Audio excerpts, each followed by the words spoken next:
m'appelle Isabelle, je suis mariée et mère de 2 enfants.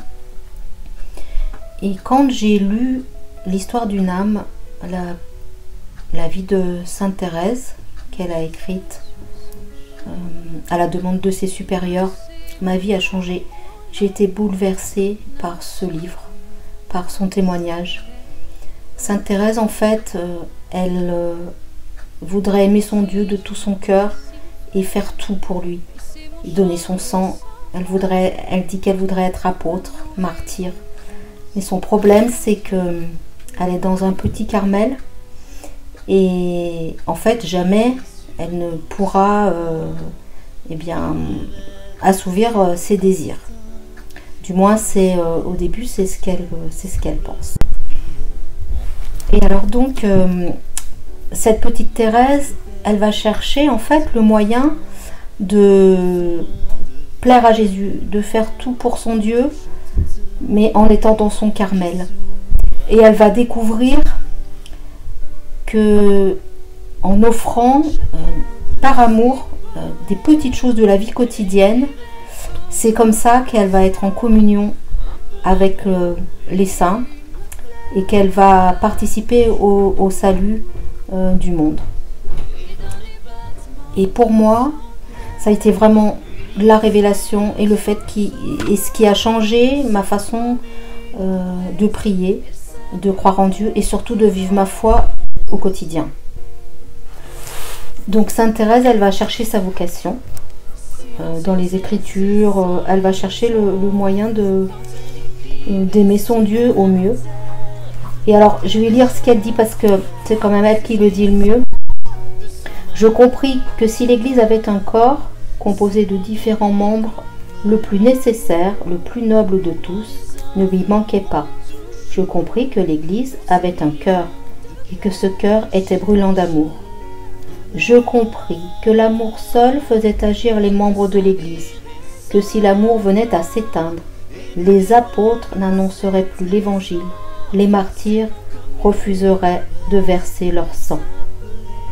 L'amour renfermait toutes les vocations, que l'amour était tout, qu'il embrassait tous les temps et tous les lieux, en un mot, qu'il est éternel. Et alors là, j'ai compris, donc moi aussi, je passe pas ma vie en oraison. Le matin à 7h, je prends ma voiture, je vais au travail, je fais la lessive, je fais les courses, je fais le ménage, je fais les gâteaux, je fais la cuisine pour ma famille. Et c'est là que j'ai compris que oui, je pouvais faire la cuisine pour ma famille, faire un gâteau, et j'allais nourrir ma famille.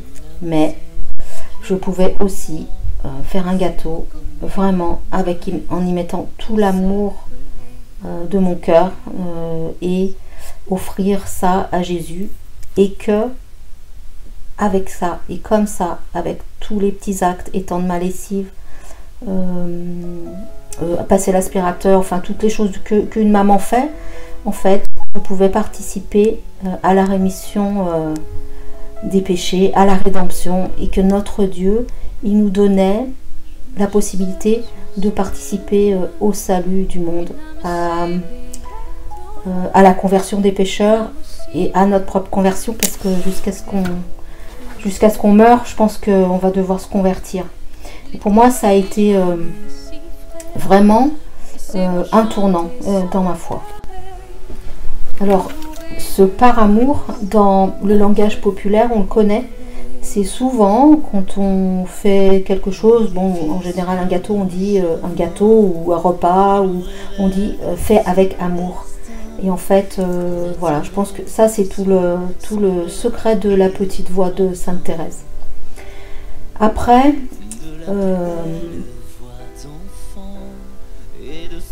simplement, je vous encourage à offrir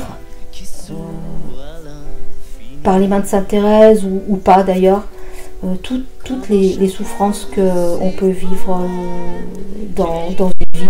On a tous quelqu'un qui est malade ou quelqu'un où on a connu un décès et la personne nous manque, ou on a des enfants qui suivent pas forcément le droit chemin, donc on a tous des souffrances. Et surtout, c'est de l'or, ne pas laisser perdre ces choses-là et les offrir au bon Dieu.